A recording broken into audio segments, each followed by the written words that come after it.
राज्यात भाजपचे सरकार बहुमत आल्यापासून महायुतीमध्ये अलबेल सुरू असून कोणत्याही क्षणी फूट पडू शकते, असे काँग्रेस पक्षाचे प्रभारी प्रदेश सरचिटणीस संजय बालगुडे यांनी कोल्हापुरात माध्यमांशी बोलताना सांगितले। बालगुडे हे कार्यकर्त्यांशी संवाद साधण्यासाठी कोल्हापूर दौऱ्यावर आले होते। शहर काँग्रेस कार्यालयामध्ये कार्यकर्त्यांची बैठक संपन्न झाली। या बैठकीचा अहवाल प्रदेशाध्यक्ष यांना देणार असल्याचे त्यांनी सांगितले।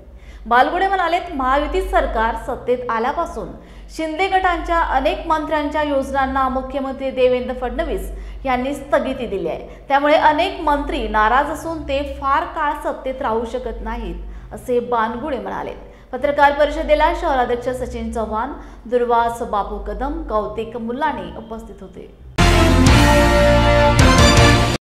थोडे डिमोरलाइज झाले, यात काही वाद नाही। वस्तुस्थिती आहे ते कुठल्याही पक्षात होतं एवढा मोठा पराभव झाल्यानंतर, पण आमचा पराभव झाल्यानंतर सुद्धा महायुतीमध्ये त्याच्यापेक्षा वाईट परिस्थिती आहे।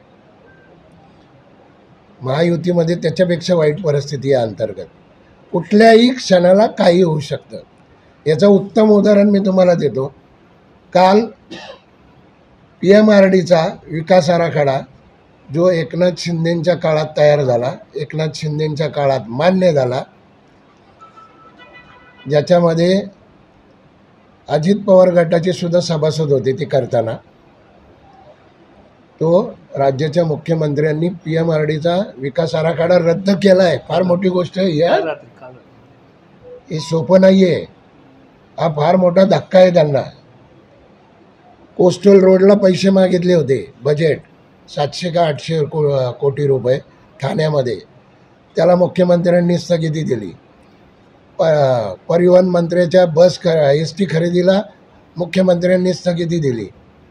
शिंदे गटाच्या अनेक मंत्र्यांच्या योजनांना राज्याच्या मुख्यमंत्र्यांनी स्थगिती दिलेली आहे, हे तुम्हालाही माहिती आहे।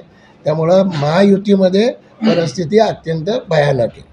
त्यामुळं फक्त संघर्ष करणं हे आमच्या कार्यकर्त्यांच्या हातात आहे, आणि ते आम्ही कार्यकर्त्यांना सांगितलं तुम्हाला संघर्ष करायचा आहे, आणि त्यासाठी जी संघटना बांधायची आहे, त्यांच्या ज्या सूचना येतील त्याच्यावरती आम्ही अंमल करणार, की असं असं कार्यकर्त्यांचं म्हणणं आहे।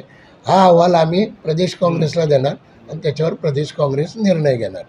अहो, महाराष्ट्राची आर्थिक परिस्थिती काय बघा ना तुम्ही। 9 लाख कोटीचं कर्ज आहे। काही दिवसांनी लाडक्या बहिणीचे 1500च्या 500वर येतील।